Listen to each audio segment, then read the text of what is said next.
Hi, this is Denise Linn, and I'm delighted to be your tour guide for your journey into your far past. My intention in creating these tapes is to have a format within which you can safely and easily discover who you were, and by doing so become a more expanded and magnificent human being. In over 20 years of personal exploration into the human psyche, I have found that the reincarnation processes that are provided in this tape series to be some of the most powerful processes available for self-transformation. For when you discover who you were, and when you find where the blockages that you've encountered in this life have come from, those blockages begin to unloose their hold on you. And then you become more free. Now, it's not uncommon for people who have used these tapes and who have experienced who they were while doing the processes to go to the country or area that they discovered and literally look themselves up in the archives of that area, if the information is available for that particular time period. However, using these processes to prove that past lives are real is not my purpose in doing these tapes. These tapes were created for you to free yourself from negative programming from the past. Literally thousands of people have used the processes available on these tapes. The techniques are simple. Anyone can learn them. The benefits are extraordinary, for they allow you to see how inner energies affect your strengths and weaknesses today. Moreover, many people report understanding their current relationships with loved ones in the light of past lives.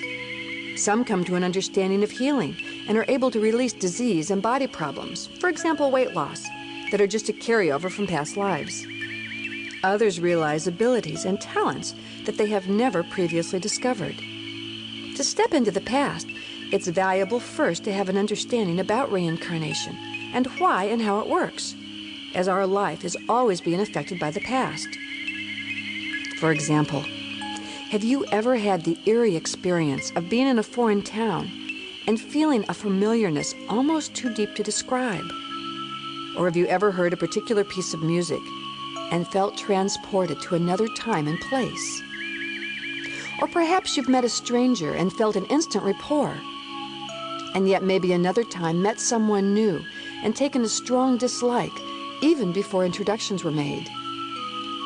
Now, these experiences could just be triggering memories of someone or someplace from your childhood that you've forgotten, but it could also be that you are touching into one of your past lives. It could be that you've been in that foreign town before, in a different body, in a different time. And it could be that you've known that stranger in another incarnation. The idea of reincarnation has been around since before recorded history. In fact, according to some reports, 1/2 of the people of today's world believe in reincarnation. Reincarnation is the idea that the soul is eternal and returns to the earth plane again and again, through rebirth in new bodies to grow and learn. Each lifetime provides myriads of experiences that allow each of us as spirit to become stronger, more balanced, more loving, and to eventually unite with spirit. In one life, perhaps you might be very poor to learn humility and resourcefulness. And yet in another, you might be wealthy to learn dealing with money fairly and positively. In another life, you might be blind in order to learn inner sight, and in another athletic to experience and understand physical strength, or be a woman in one life and a man in another, Caucasian in one, Oriental in another. Past lives aren't so much building blocks as they are a jigsaw puzzle, with each life making us more whole, complete, and balanced. As you sow, so shall ye reap. This is the law of karma. Karma is the fate we create for ourselves as a result of our actions in this life and in previous existences. The idea of karma allows us to understand why one person is dealt adversity all their life and another has an easy path.